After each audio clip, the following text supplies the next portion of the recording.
Chard Mechanic Freelancer. Magandang araw mga ka-chart. Ito naman ang ating ginagawa ngayon. Nagtutune up tayo ng 12 bulbs, no? Suzuki. 12 bulbs. Ito yung yung una nating ginawa, yung tinanggal natin yung spark plug cap, yung high tension wire. Pagkatapos, kung ating makikita mga ka-chart, tatanggalin natin yung 4 na bolt yan sa bulb cover. Ganon. Tanggalin natin yung 4 na bolt sa bulb cover para buksan natin ang bulb cover para makikita natin yung laman. At yan ang mga ka-chart, malapit na tayo magbukas. Bubunutin na natin yung mga hose na nakabit dyan at titirahin na natin. So atin ang liligwatan yung yung bulb cover. So makikita natin na open na yung bulb cover at makikita ng rocker arm. So mga ka-chart, atin na yung adjustin na natin yan. So tuloy lang tayo para yung makita kung paano natin ginagawa yung pag-adjust ng barbula. Yung camera command ko dito parang malabo pang mag-video. So ganun lang nangyari mga ka-chart, talagang yan. Luwagan na natin yung adjusting screw ng yung adjusting screw ng rocker arm. Pagkatapos, lagyan natin ng pillar gauge. Ang pillar gauge mga ka-chart, yan ang sumusukat sa clearance niya kung gaano ka luwag ang ating ibigay. Okay. So number 1 tayo, no? So ang sunod niyan ay number 3. Pagkatapos nating ma-adjustan yan. Okay, ganun lang.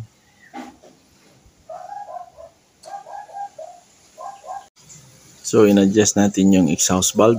Yung exhaust valve ay talagang masikip masyado yung posisyon niya kasi nakatagilid yung makina pabor sa dingding. So ganun talaga pag Suzuki, nakahiga, parang nakahiga yung makina. So sunod niyan mga ka-chart ay na number 2, number 3, number 3 pala. Okay.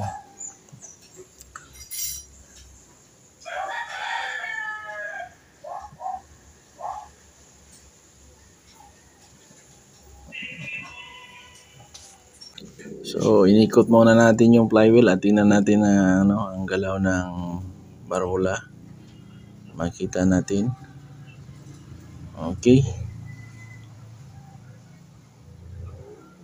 Hindi masyado kasi yung yung camera natin medyo malayo.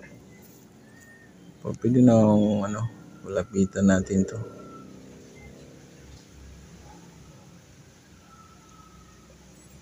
So mga ka-chart, magandang hapon po at maraming salamat sa ating mga viewers at mga followers dito sa EYT, lalo na dyan sa FB. Yan, number 3 na yung sinusunod natin.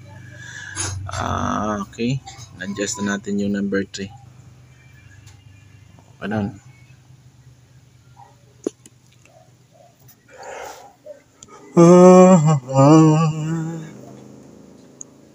Okay, yan, in-adjust natin number 3 mga ka-chart.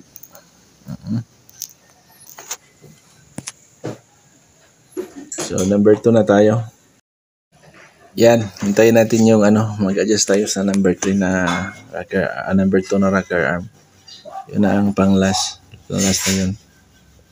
Dali naman yung mag-tune up. 132 lang yung firing order niya. So pag mag-tap yung yung number 1, naka-fire naman yung number 3. Pag tap ng number 3, naka-fire naman yung number 2. So ganun lang. Pag mag-tune up tayo ng Suzuki 12 bulbs, no?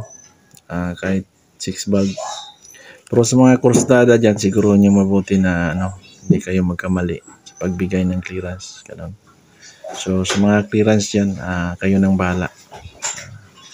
Hindi naman pwede lahat ng sikreto natin ilatad natin dito. So magtanong lang kayo, magtanong lang. Okay, sa lahat ng mga gustong magmekaniko, panoorin lang yung video ni Chard para mayroon naman tayong maibigay kahit konti na matutunan nyo. After the no? So, balik kay. Atong sila na.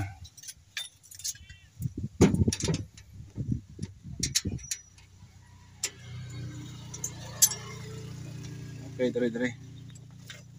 Okay. Huwag natin patagalin mga ka-Chard. Basta dito. Abutin mo ng isang oras, parehas na yun. Dagan may tanong subay ani daw. Imong ikuan. O may tanaw no ba ng mangayaw? Utanaw live. Ito kabantay itong mangayaw motor itong atman si Tio ba. Tagan ganito ron tanan. O katino sa una ba tanaw cellphone oy. Subay cellphone yaw. Tutudlo ang cellphone ko.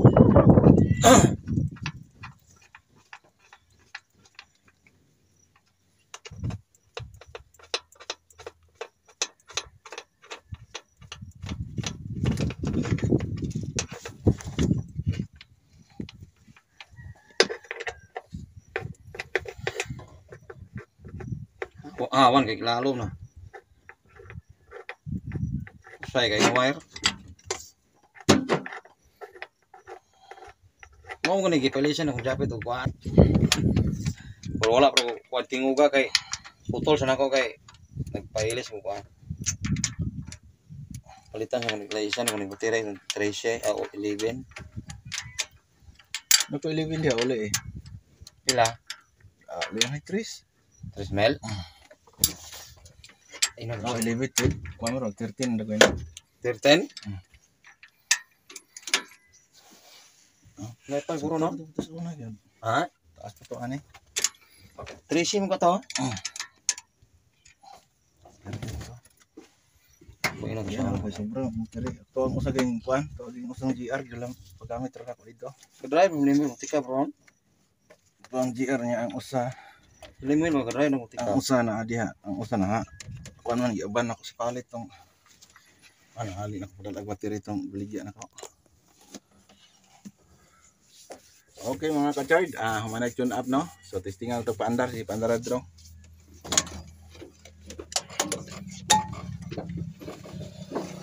Paulit na to na yung spark plug cap.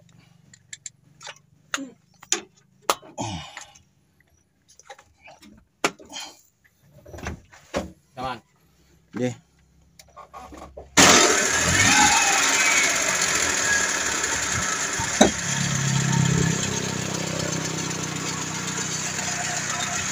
Ulang mo kasi tiro. Ayaw mo tanawa kasi tiro eh. Kasi Ulang kasi tiro. Andara na, ulang kasi tiro. Ulang eh. ulang ka. Kuto bi be ito yo. Nga. Ulang eh. Ito. Iya. Palitan ng highway na ro. So mga ka-Chard, lingaw-lingaw rin no eh. Tune up ni Ari kamay. Okay na, pagka ko na yung padara ko sa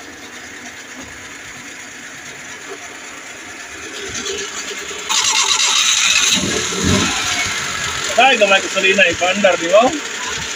Kataganan siya gamay gasolina ipaandar niya. Why, naidaan ba? Umuusa ka start. Ibag na niya, naidaan ka sa. Buntag.